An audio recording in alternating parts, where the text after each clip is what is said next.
ফলাফল ঘোষণা হোৱাৰ পিছতে গৈছিলোঁ। যোৰহাটবাসী ৰাইজে এটা ডাঙৰ ভুল কৰিলে। এইটো কাৰণে ভুল কৰিলে বুলি মই ক'ব বিচাৰিছিলোঁ, কাৰণ যোৰহাট লোকসভা ৰাইজে আৱেগিকভাৱে এটা আংশিক লোকে বেছিকৈ তেওঁক মৰম কৰিব ধৰিলে আৰু প্ৰচাৰ কৰিব ধৰিলে, যাৰ এটা ঢৌ বলিছিল আৰু এই ঢৌ বলত তেওঁ জিকিলে। প্ৰকৃততে দেশৰ প্ৰধানমন্ত্ৰী নৰেন্দ্ৰ মোদী ডাঙৰীয়া দ্বিতীয়বাৰৰ বাবে প্ৰধানমন্ত্ৰী হ'ব, এয়া এক প্ৰকাৰে নিশ্চিত হৈ আছিল। আৰু মাননীয় মুখ্যমন্ত্ৰী ডক্টৰ হিমন্ত বিশ্ব শৰ্মা ডাঙৰীয়া অসমত তেখেতে শাসন কৰি আছে বা সেৱা কৰি আছে, এয়া জানিব লাগিছিল। যোৰহাটৰ লোকসভা অঞ্চলৰ ৰাইজে এয়াও জানিব লাগিছিলে মাজুলী দলং আজি নিৰ্মাণ হ'বলৈ গৈ আছে। আজি দেখা পাব লাগিছিলে যে আমাৰ বিভিন্ন উৰণীয়া সেতু ৰেলৱে লাইনত হ'ব গৈ আছে। বিভিন্ন আমি বিশ্ববিদ্যালয় মহাবিদ্যালয় আমি পাবলৈ গৈ আছোঁ। এই গোটেই দিশসমূহ চায়ো বিশেষকৈ যি সাহসীয় পক্ষ যদি যিজন প্ৰাৰ্থী তেওঁ যদি জিকে, আমাৰ উন্নয়নৰ ধাৰাবাহিকতাটো আৰু বেছি তীব্ৰতাৰে আৰু অগ্ৰগতি হ'ব। এই কথাবোৰ বিবেচনা কৰিব লাগিছিল, কিন্তু এই কথাবোৰ বিবেচনা নকৰি কেলৈ ইয়াত যোৰহাট লোকসভা ৰাইজে ভুল কৰিলে মই নাজানো। কিন্তু এটা কথা ঠিক, এতিয়া ৰাইজে পস্তাইছে। যোৰহাট লোকসভা সমষ্টিত আমি তাৰ বাসিন্দা, মই কোৱা নহয়, আপোনালোকে কেমেৰাই গৈ পেলাই সোধক। আজি ৰাস পাতিলে, আজি ৰাসত তেওঁ এদিনটো খবৰ ল'বলৈ সময় নাই।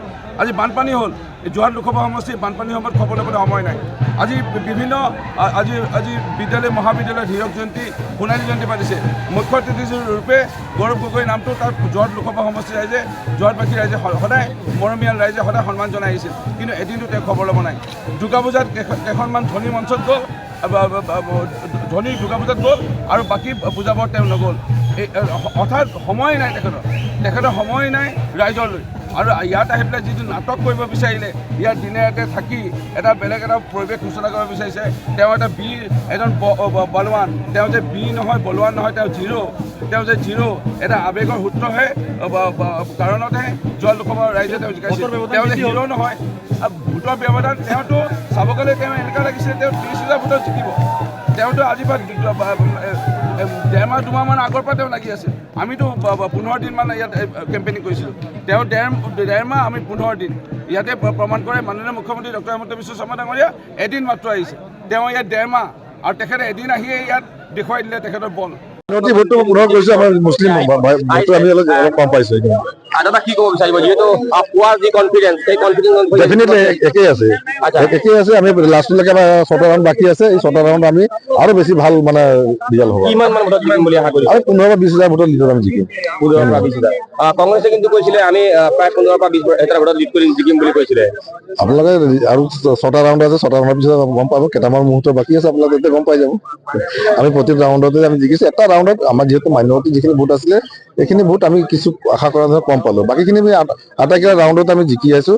আৰু এতিয়া যিকেইটা ৰাউণ্ড আমাৰ হ'ব, বেছি ব্যৱধানত আমি লিড ল'ম। বৰগাং নদীৰ সিটো পাৰে এতিয়া যাবলৈ বাকী আছে নহয় জানো? নাই, বৰগাং দুটামান পঞ্চায়ত আমাৰ সোমালে, বাকী আৰু আমাৰ 7টামান পঞ্চায়ত বাকী আছে। এইকেইটা পঞ্চায়ত আমি বেছি ব্যৱধানত ল'ম। জুবিন গাৰ্গৰ গীতসমূহৰ ওপৰত আধাৰিত গানে কি আনে নামৰ এটা সুন্দৰ অনুষ্ঠান আপোনালোকৰ ওচৰলৈ আহি আছে অতি শীঘ্ৰে। অহা 15 আগষ্টৰ পৰা ধেমাজিৰ পৰা প্ৰথম অডিশ্যন আৰম্ভ হ'ব, আৰু সেই অডিশ্যনৰ যোগেদি বিভিন্ন কণ্ঠশিল্পীসকলে যিসকলে এই অনুষ্ঠানত যোগদান কৰিব বিচাৰে, তেওঁলোকে এই অডিশ্যনৰ যোগেদি আগবাঢ়ি আহক। আৰু জুবিন গাৰ্গৰ বহুত ভাল লগা গান আমি সদায় শুনি আহোঁ। আৰু আপোনালোকৰ যদি ভাল লগা গান থাকে, জুবিন গাৰ্গৰ আপোনালোকে গাই ভাল পায়, তেন্তে অডিশ্যনত যোগদান কৰক। মোৰ ফালৰ পৰা আন্তৰিক শুভকামনা থাকিল এই সম্পূৰ্ণ অনুষ্ঠানটোলৈ। ধন্যবাদ।